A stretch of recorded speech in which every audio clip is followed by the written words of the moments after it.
Hello everyone, it's me Slicks. Welcome back. Today we're gonna take a look at this weekend's summoning events and if I think it's worth to go for them or not. So let's start off here with the Frostfall summon event. It's a guaranteed event for the hero called Gwendolyn. That means you need to summon 250 shards and you will get her 100%. So is this a good event? Normally, I think the guaranteed events are really good because if you do the math on like the average legendary you get with Pity, it's around 3, so that's way above what you usually get. But then it is the question, how good is Gwendolyn? The hero in here needs to be above average for me to think it's a good event. So let's check Gwendolyn out. We can start out with what I really like about her, and it's her healing range. It's the same as Vortex, and this can come really in hand in a lot of cases. Her base stats is pretty good also. So what does she do then? Talent. When allies are shielded of all types, the shield can absorb 10% extra damage. When allies with HP below 50% are shielded by this hero, the shield can absorb 20% extra damage. So that basically means she's better when the HP of allies are low. So her single target here is a shield. Grants HP based shield to one ally in range. The shield strength scales with the healing effect attribute. Her ultimate, Icy Shell, grants a shield to one ally in range, which can absorb damage equal to 60% of Gwendolyn's max HP. Each of the surrounding allies gains a shield with half of the strength lasting for 10 seconds. The shield strength will be affected by healing effect. So she's mainly affected by her own HP and healing effect. So then she has a passive. When the shield for allies are gone, the targets will restore 5% of their max HP. And it can go up to 10%. Another passive here, when the shields for allies are gone, deals damage equal to 10% of Gwendolyn's max HP to up to 2 enemies around the allies and inflict freeze. I don't think the damage matters at all. The freeze effect can be okay. It's just 0.5 seconds. So, what do I think about her after reading her kit? I haven't tried her out, but outside a Northerner team, I actually don't think she will be that good. So if you don't have a Northerner team, I don't think you should go for her. Because I think this hero is below average. There's so many other heroes I would rather want than Gwendolyn. So I would say no to the Gwendolyn event. It's probably better to just save your shards. And then we also have the 2 times 10x that we are starting tomorrow. And the heroes that will be in that one is Boreas, Setram, and also Orim. And we have 3 epic heroes here. Mari, I mean everyone gets a Mari, I'm not sure why she's in there. She's good, but nothing people want. Mariel, she's like an average hero. Not good, but not bad either. Then we have Hollow, who's one of the best epics in the game. So this is probably the best hero together with Setram in here.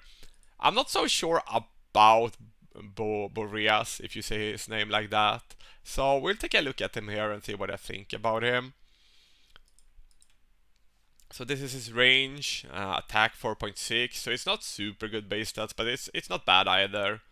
So he's a freeze mage that is dependent on freezes. So let's read his kit here.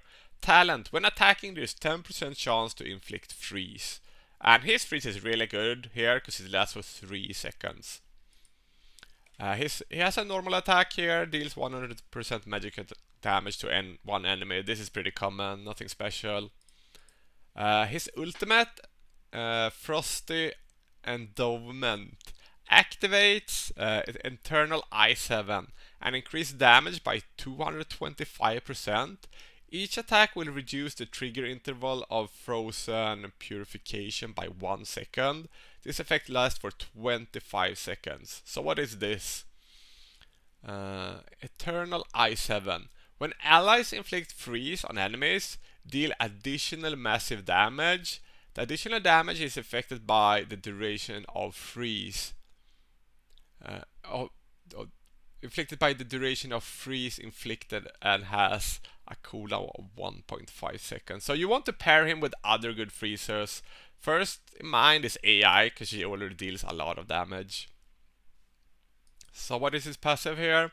When enemies are inflicted with freeze, they will also receive anti-healing. That's really nice.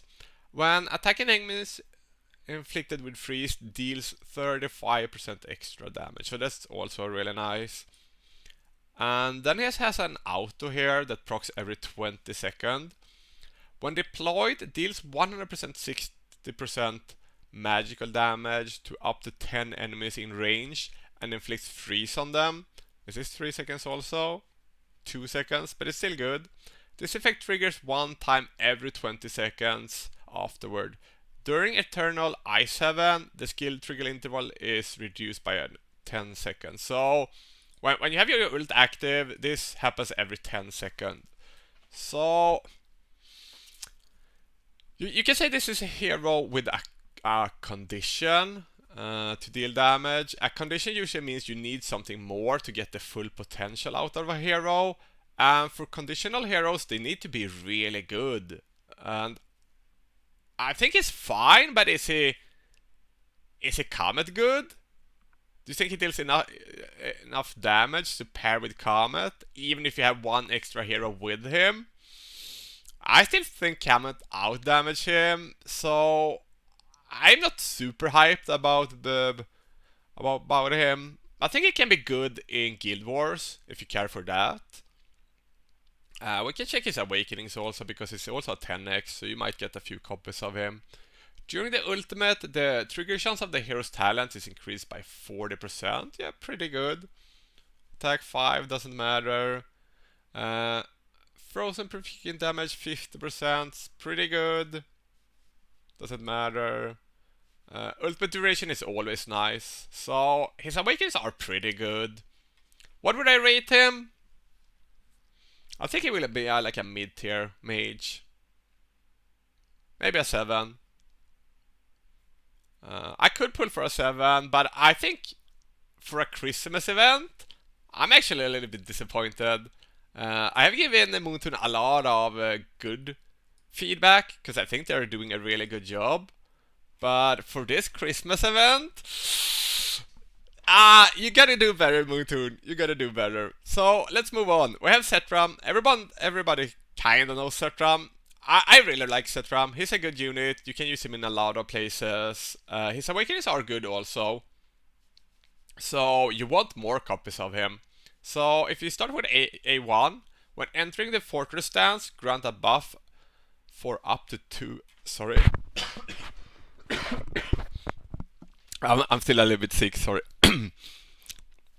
2 allies with the highest current attack within range deal 30% more damage to enemies with shields lasting for 15 seconds. So this is really good, especially for the guild boss.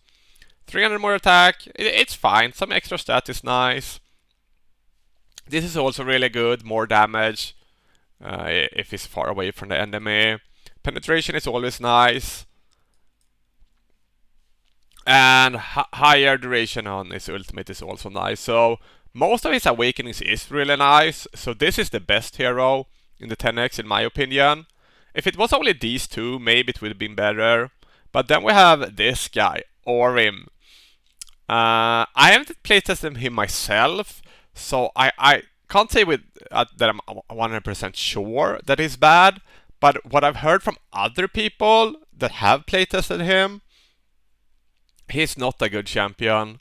I won't go into his kit too much, because I don't want the video to be too long. But people are rating like a 5, a 6, and I don't think that's something you want to pull for. So, are we actually keeping all our shards for Christmas? That feels a bit sad. It's definitely not summon on this. If you want to, you could summon here. Hopefully hit Setram. And if not, Boreas. I would like to test this guy because I am not sure he's as bad as people are calling him out to be.